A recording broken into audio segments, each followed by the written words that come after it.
Ketegangan antara Amerika Serikat dan Venezuela kembali memasuki fase baru setelah Presiden AS Donald Trump memberikan pernyataan mengejutkan dalam wawancara eksklusif dengan program 60 Minutes di CBS. Meski hubungan kedua negara tengah berada di titik panas, Trump mengaku meragukan bahwa Washington akan berperang dengan Caracas, sebuah pernyataan yang memunculkan kontroversi di tengah meningkatnya aktivitas militer AS di kawasan Karibia. Dalam wawancara yang dilakukan di kediamannya di Mar-a-Lago, Florida, Trump menyebut bahwa Venezuela telah memperlakukan Amerika Serikat dengan sangat buruk. Namun ia menegaskan bahwa perang bukanlah langkah otomatis yang akan diambil pemerintahannya. Ucapan itu muncul di saat AS menambah operasi udara dan laut di Karibia serta Pasifik Timur, operasi yang secara resmi disebut sebagai bagian dari perang melawan penyelundupan narkoba. Menurut laporan Departemen Pertahanan AS, sejak awal September 2025, lebih dari 60 orang tewas dan 14 kapal dihancurkan dalam operasi militer AS di wilayah tersebut. Washington mengklaim operasi itu bertujuan memutus jalur perdagangan narkotika yang masuk ke Amerika Serikat. Namun, banyak analis internasional menilai langkah itu sebagai strategi terselubung untuk menekan pemerintahan Presiden Venezuela Nicolas Maduro yang selama bertahun-tahun menjadi lawan geopolitik Washington. Trump dengan tegas membantah tudingan bahwa operasi militer tersebut merupakan upaya penggulingan rezim Maduro.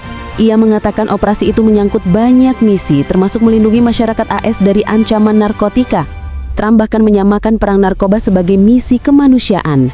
Mengklaim setiap kapal yang dihancurkan berarti menyelamatkan puluhan ribu nyawa dari dampak buruk narkoba.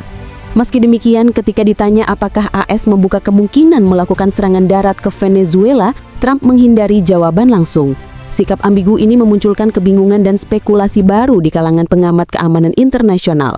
Sementara itu, Presiden Nicolas Maduro memberikan respon keras. Dalam pidatonya dari Caracas, Maduro menuduh AS berusaha menciptakan perang baru di Amerika Latin dan menegaskan bahwa Venezuela bukan produsen kokain.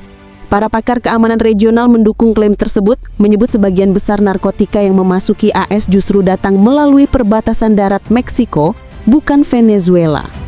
Ketegangan meluas ke negara-negara sekitar. Trinidad dan Tobago meningkatkan status siaga militernya ke tingkat tertinggi setelah kapal perang AS berlabuh di wilayahnya. Sebagai bentuk protes, Venezuela menangguhkan kerjasama gas dengan negara tetangganya itu. Langkah ini menambah ketidakpastian geopolitik di kawasan Karibia yang selama ini bergantung pada stabilitas hubungan antar negara. Dari Washington, tekanan datang dari dalam negeri. Sejumlah senator dari Partai Republik dan Demokrat meminta penjelasan hukum mengenai dasar dilakukannya operasi militer tersebut. Hingga kini, Departemen Pertahanan AS belum memberikan jawaban resmi, dan hal itu memicu kekhawatiran bahwa operasi berlangsung tanpa kerangka hukum yang jelas. Kantor Komisaris Tinggi HAM PBB juga mengeluarkan cekaman keras. Michelle Falker, Komisaris Tinggi HAM, melebut peningkatan angka kematian akibat serangan udara AS tidak dapat diterima dan mendesak AS menghentikan apa yang disebutnya sebagai pembunuhan di luar hukum terhadap awak kapal yang dituduh sebagai penyelundup. Dengan meningkatnya tekanan internasional dan respon keras dari negara-negara kawasan, ketegangan AS Venezuela kembali berada di persimpangan berbahaya. Meski Trump secara terbuka meragukan kemungkinan perang, langkah militer yang terus meningkat menunjukkan bahwa situasi di Karibia masih jauh dari kata stabil. Apapun yang terjadi selanjutnya, kawasan ini kini menjadi salah satu titik panas geopolitik yang paling diperhatikan dunia.